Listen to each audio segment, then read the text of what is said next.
Jangan pernah merendahkan orang lain atau mencelanya karena perangainya yang buruk. Bisa jadi orang yang dianggap hina di mata manusia adalah orang yang mulia di sisi Allah. Seperti kisah yang diceritakan dalam kitab I'anatut Tholibin, karya Sayyid Bakri bin Sayyid Muhammad Syatta ad-Dimyati. Kitab I'anatut Tholibin adalah kitab fikih yang merupakan syarah dari kitab Fathul Muin. Kitab ini sangat masyhur di kalangan masyarakat Indonesia dan juga salah satu kitab rujukan mazhab Syafi'iyah dalam ilmu fikih.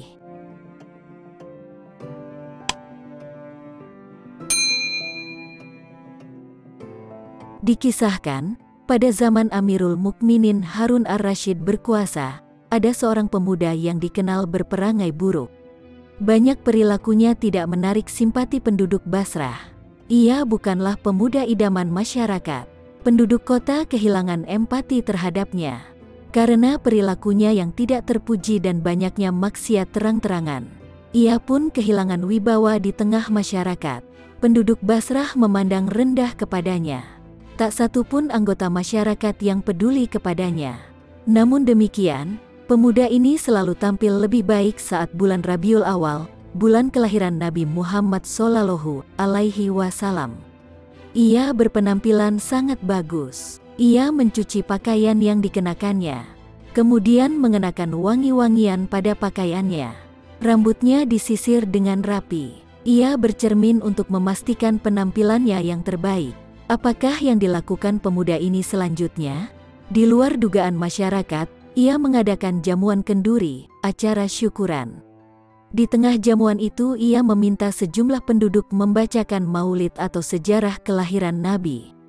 Jamuan seperti itu dilakukannya sepanjang usianya setiap kali bulan Rabiul Awal tiba.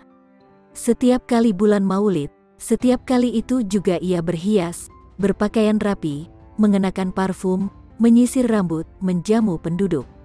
Dalam acara jamuannya, ia selalu meminta agar dibacakan riwayat kelahiran Rasulullah dan sholawat. Meski demikian, penduduk tidak mengubah pandangannya terhadap pemuda yang beralih senja. Mereka tetap memandang hina salah satu warganya ini. Seiring berjalan waktu, Allah Ta'ala mencabut nyawanya. Para penduduk masih saja membencinya. Mereka enggan dan berat hati mengurus jenazahnya. Tetapi alangkah terkejutnya penduduk Basrah. Ketika orang ini wafat, mereka mendengar suara tanpa rupa, suara gaib menggema di atas langit Basrah. Hai sekalian penduduk Basrah, saksikanlah jenazah salah seorang waliullah. Ia adalah seorang yang mulia di sisiku, kata suara tersebut. Penduduk Basrah lalu berduyun-duyun menyaksikan jenazah orang tersebut. Mereka mengurus jenazah itu dengan sebaik-baiknya. Mereka menggelar upacara pemakamannya. Dalam mimpi mereka melihat orang yang baru dimakamkan itu mengenakan pakaian berbahan sutra halus dan sutra tebal berlapiskan emas. Mereka melihat almarhum berjalan penuh wibawa dengan pakaian indahnya. Dengan apa engkau mendapatkan kehormatan seperti ini? Tanya mereka. Berkat penghormatanku terhadap hari kelahiran Nabi Muhammad, kata waliullah itu. Begitulah kisah orang-orang yang memuliakan Rasulullah, betapa berharganya penghormatan dan mahabbah kepada Nabi sehingga mendatangkan ridha Allah.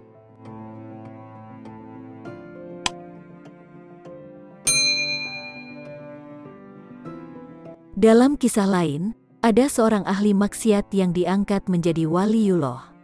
Suatu ketika ada salah satu seorang lelaki mendatangi salah satu seorang wali Allah. Sesampainya ia di tempat wali Allah, lelaki ini berdiri di dekatnya dan memandangnya. Saat itu wali Allah sedang sholat. Si lelaki ini memandang wali Allah tadi dari ujung kepala sampai ujung kakinya. Setelah itu kemudian ia keluar. Di luar, lelaki ini ditanya, apakah kamu diajak berbincang-bincang olehnya, oleh wali Allah itu, atau duduk-duk bersamanya? Si lelaki menjawab, aku tidak berbincang-bincang dan duduk-duduk dengannya, tapi aku hanya memandangnya saja, itu sudah cukup. Aku ini seorang yang ahli maksiat, sedangkan si wali Allah ini seorang yang taat kepada Allah. Setelah itu sampailah ucapan lelaki ini kepada wali Allah tersebut. Ketika si wali Allah diberitahu oleh masyarakat tentang tujuan seorang lelaki tadi, maka beliau berkata, benarkah ia mengatakan seperti itu? Maka dijawab, iya benar. Kemudian si wali Allah ini mengatakan, kalau begitu, maka tidak ada yang pantas untuk mendapatkan kedudukanku kecuali dia. Setelah beberapa hari kemudian si wali Allah ini meninggal dunia, dan si lelaki tadi diberi kedudukan dan kewalian wali Allah. Al-Imam Asy-Syaikh Ali bin Abu Bakar As-Sakran mengatakan, Allah itu lebih dekat dengan ahli maksiat yang hatinya pecah, karena menyesali perbuatannya, daripada orang sombong yang mengaku dirinya mempunyai keutamaan dan kebaikan.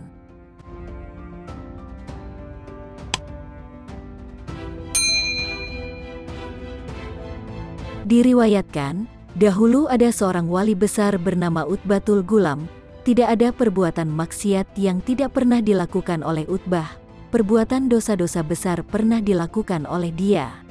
Utbah dikenal sebagai orang yang fasik, orang yang banyak berbuat maksiat. Suatu ketika Utbah datang kepada majelisnya Imam Hasan Al-Basri, diberi hidayah oleh Allah, tiba-tiba tergiring hatinya untuk datang ke majelisnya Imam Hasan Al-Basri.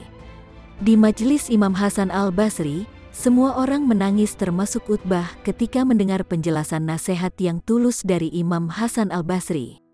Setelah itu Utbah bertanya kepada Imam Hasan Al-Basri, "Ya Syekh, apakah Allah itu mau menerima taubat seorang pendosa seperti saya ini?"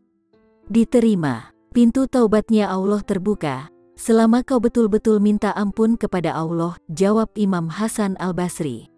Mendengar jawaban tersebut Utbah jatuh pingsan.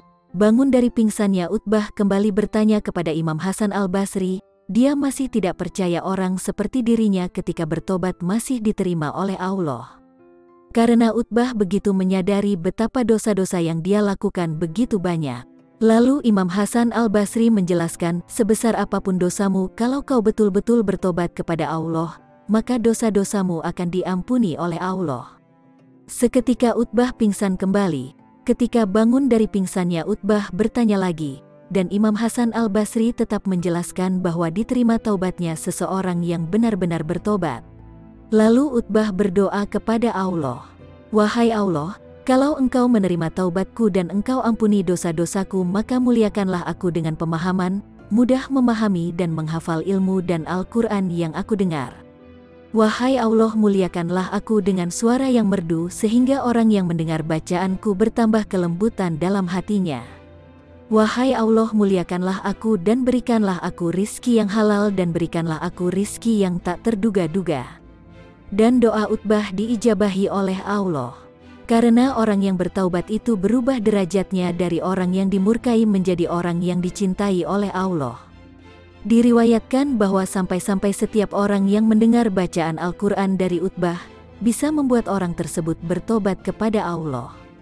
Dan setiap hari di rumahnya tiba-tiba ada saja orang yang memberi makanan kepada Utbah dan itu terus berjalan sampai Utbah meninggal dunia.